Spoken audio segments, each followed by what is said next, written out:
El vino es una de las bebidas más importantes de la historia. Tanto es así que hasta griegos y romanos tenían un dios específico. Pero si nos remontamos más atrás en el tiempo, hasta el antiguo Egipto, ¿cuál era su relación con el vino? ¿Cómo podemos saber si lo bebían? ¿Cómo podemos seguir el rastro arqueológico 4000 años después de su elaboración de un líquido que se evapora o se derrama sin dejar apenas rastro? Hola, aquí Daniel, al aparato. Quizás te guste tomarte una copita de vino de vez en cuando. Hoy en día es un acto completamente normal. Vivimos en una sociedad industrial donde los productos se elaboran por miles de millones de toneladas. En la actualidad podemos entender la química que hay detrás del alcohol y cómo éste actúa sobre nuestro cuerpo, tanto para bien como para mal. Pero no siempre fue así. Hubo un tiempo en el que el vino era considerado una bebida casi sagrada, una bebida con propiedades mágicas que nadie lograba entender, una bebida que alteraba el estado de conciencia y creaba un trance que acercaba a la gente a los dioses. Para entender de lo que estamos hablando, debemos retroceder 5100 años en el tiempo, hasta el antiguo Egipto. Un tiempo en el que los faraones se representaban a sí mismos realizando ofrendas de vino a los dioses en pequeños recipientes llamados vasos. Bueno, en la movida esta que no se puede pronunciar muy bien. El vino es un líquido imposible de preservar en condiciones óptimas durante largos periodos de tiempo y que además históricamente se ha guardado en recipientes muy frágiles, lo que ha impedido que en general llegue hasta nosotros. La botella de vino más antigua fue encontrada en 1867 en una tumba romana, en la localidad alemana de Speyer, y está datada alrededor del año 350 después de Cristo. Es una botella con casi 1700 años de antigüedad, pero hallazgos tan impresionantes como este no se suelen repetir.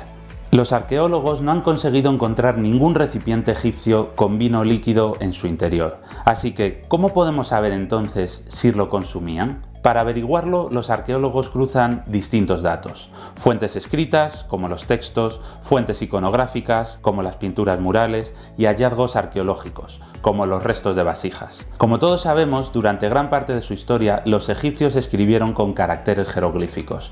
En torno al año 3000 a.C. ya existía un carácter que simbolizaba la planta de la vid, un símbolo que en principio parecía extraño, pero que al compararlo con pinturas que indudablemente representaban la vendimia y el prensado del vino, se podía comprender su significado. En esta pintura mural aparecen trabajadores cosechando alguna clase de frutos, mientras otros hombres los pisan dentro de una cuba de la cual sale líquido. Lo esquemático del dibujo puede dificultar el reconocer de qué tipo de fruto se trata, pero al compararlo con los cultivos conocidos por los egipcios y con características morfológicas como los pequeños puntitos morados en racimos, los arqueólogos ya no tuvieron dudas. Se trataba de uvas. El tipo de cultivo en pérgolas curvadas se parecía al misterioso símbolo encontrado, y cuando se sustituyó en los textos el misterioso símbolo por la palabra vid, los textos pasaron a tener sentido. De esta forma podemos estar seguros de que al menos ya en el año 3000 a.C. los egipcios conocían el vino. Y es que el vino era considerado una bebida tan importante que ya en el año 2450 a.C., en la tumba del faraón Sejure, se representaron en las paredes una ofrenda de vino a los dioses. Pero ¿cómo podían obtener el vino los egipcios desconociendo los principios de la química orgánica? Pues muy fácil, simplemente ensayo y error.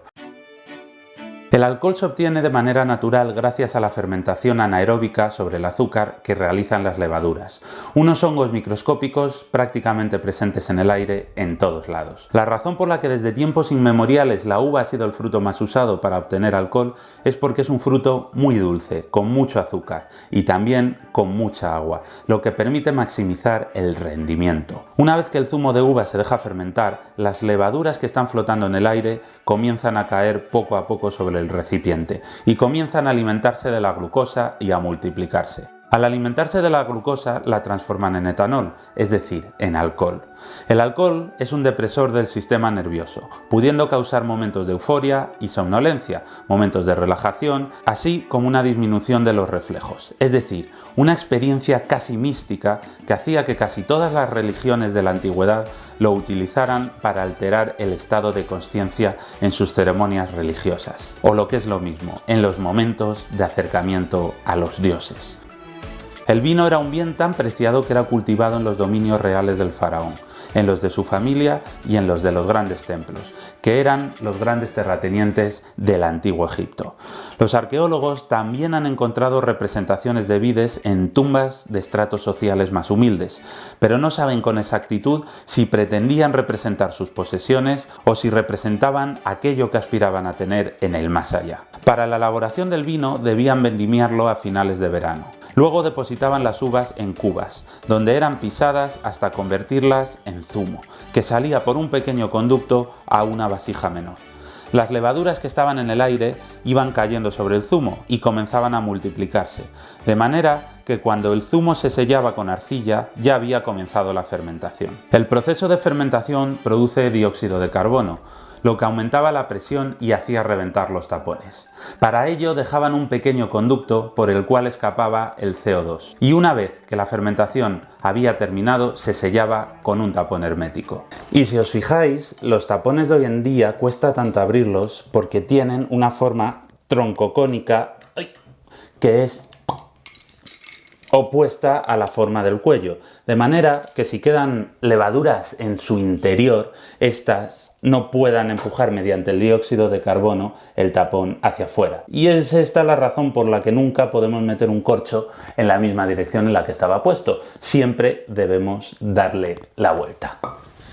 Y bueno, y me voy a servir una copita. Pero en el antiguo Egipto no existían botellas de vidrio tan grandes y tampoco tenían corcho, así que su método era colocar un enorme tapón de arcilla que hiciera de tope sobre las vasijas. Cada vasija era marcada con una etiqueta impresa en la que se indicaba el año, el tipo de uva, la calidad, la finca donde había sido recogida y el propietario de la tierra. Vamos, que los egipcios eran ya unos expertos en trazabilidad alimentaria. Pero ¿cómo no iban a construir pirámides si esta gente ya estaba viviendo en el futuro? Las grandes zonas productoras de vino eran el delta del Nilo y los oasis del oeste, produciéndose distintos tipos según la zona. Los textos de las pirámides, replicados en muchos templos funerarios, nos hablan de los distintos tipos de vinos que había. El Shedé era un vino dulce al que se le añadía miel para hacerlo aún más apetitoso.